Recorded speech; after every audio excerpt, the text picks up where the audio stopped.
Celtic fans, we're not happy with the summer transfer window, but maybe the club is looking to make things up to them early with a potential £6 million signing of ex-Liverpool star Bobby Clark. Welcome back, guys, to Fog Football. And Celtic have reportedly agreed a deal to sign ex-Liverpool star Bobby Clark from RB Salzburg when the transfer window opens in January. Now, Bobby Clark is the son of ex-Kilmarnock boss Lee Clark, and he joined RB Salzburg last year for £10 million plus add-ons. However, he currently finds himself on loan at Derby County this season. So it must be somewhat a decent player if RB Leipzig are spending over £10 million on him. And then, of course, Derby County are loaning him in, and now Celtic have reportedly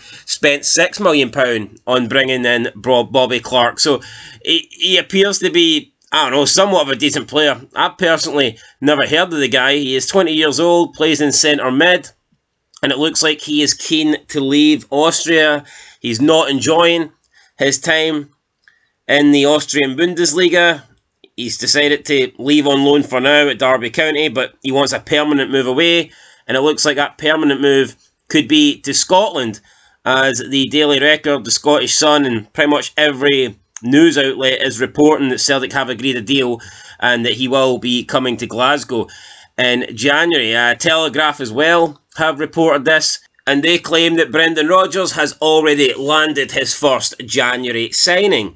It stated that the England under-20 ace will join the Scottish champions in a deal worth £6 million once the winter transfer window opens.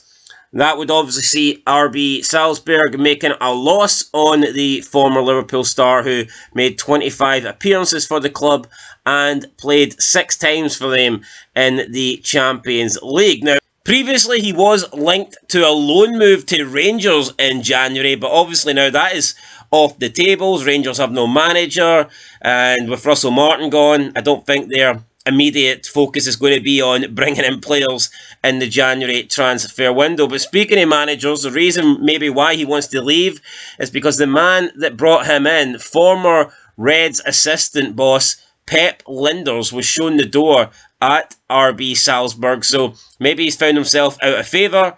Obviously, he worked with Pep Lijnders at Liverpool, and that could be one of the factors why he wants away from RB Leipzig. He's only made 5 appearances for Salzburg since Lijnders was sacked. So, yeah, that goes to tell you that Lijnders was obviously a big fan of this guy, and since then he's not really featured much. On loan though, he has played 10 times this season for Derby, so he's done an okay job down there, and the fact that he has been reportedly signed for £6 million would suggest that he is doing something right, and who knows, maybe in the eyes of Celtic fans this will suggest that the board are doing something right, because they weren't happy with the summer transfer window. They wanted Celtic to spend money, they wanted Celtic to invest, show a bit of ambition, and that just didn't really happen. You look at the transfer window and it was poor.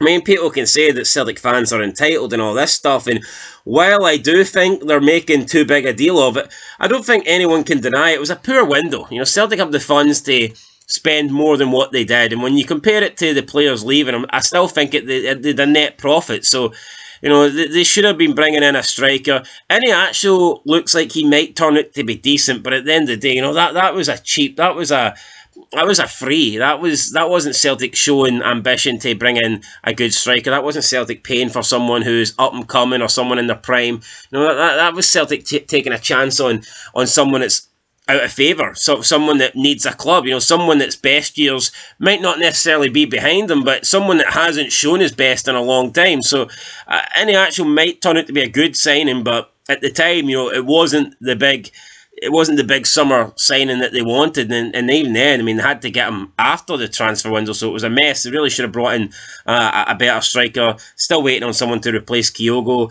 Dyson Maeda, I don't think is the answer through the middle long term. Kyogo left back in January. They brought in Osman, they brought in Yamada, but those two guys don't look like they're capable. They kept Johnny Kenny at the club, but he's not the number one striker that they need, especially in Europe. So I can understand why the fans are upset when it comes to the current board. Even Brendan Rodgers himself almost accused the board of, well, he didn't say that they don't invest. He says that they do invest, but he blamed it on poor timing and just the fact that they tend to be always waiting until the last week. And that seems to be why Celtic are overpaying a lot of times with these transfers, because more often than not, when you look at the transfer windows, a lot of times it does come down to the last week, and Celtic are still looking to get a few key players in, and when that happens, the price tends to go up.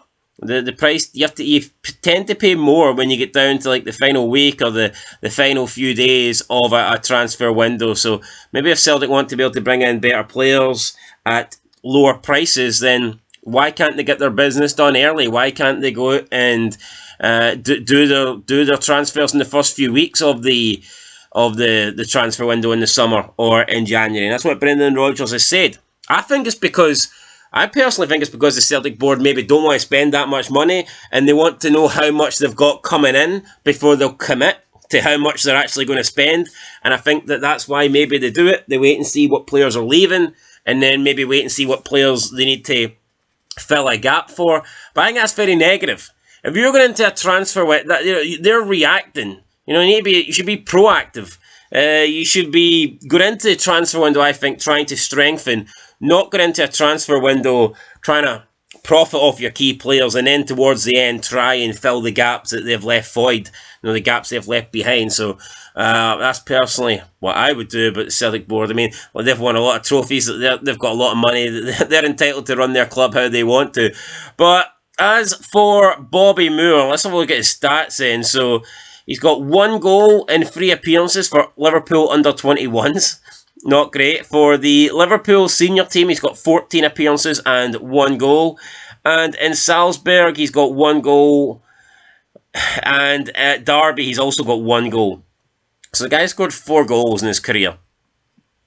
But keep in mind, he isn't a goal scorer, he isn't a striker, he is a central midfielder. Still only 20 years of age as well. So if Celtic do bring him in for $6 million, he could be one of those players that they try and make a profit on, and we've seen them do it in the past, and they're very good at it. We've seen Celtic bring in players, sell them for 20 million, 25 plus million, and they'll probably do it again. And who knows, maybe this Bobby Clark guy, I think I might have just called him Bobby Moore a minute ago, but maybe Bobby Clark will be the next big player that Celtic bring in and then sell for a profit. That might happen, and it could happen in January. And if these reports are true, then the deal's already done. We'll have to wait and see. But yeah, for now, Celtic going to have to do with the squad that they've got, and it's not great, but it's going to be it's good enough to beat Rangers. You look at Rangers right now, trailing by 9 points. They're shite. Hearts right now, top of the table, 2 in front. Got a pretty good squad, but I think Hearts will be looking to strengthen as well in January. So yeah, definitely think the teams need to improve. A lot of teams will be looking to get to January and to bring in new players and help improve their squads and improve their chances for the rest of the season. Anyway, guys, that's it.